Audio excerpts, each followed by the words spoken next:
What's up guys, welcome back to another episode. In this video we're going to be installing the Subaru OEM trunk liner on my Toyota 86.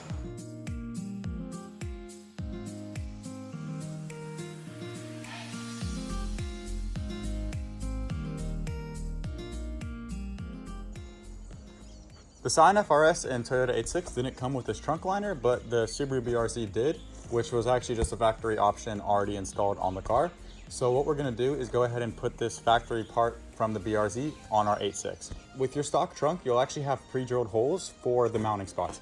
As you can see, we're going to have these holes here that come with the liner, and we're also going to be using a little kit that comes with the plastic clips to hold it in. It's going to be a fairly simple install. It shouldn't take more than just a few minutes.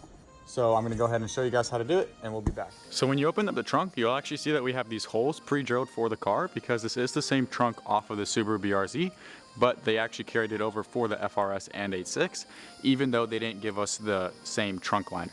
So the whole point of installing this is mostly just for looks, but Subaru does also say that it should provide a bit of sound deadening.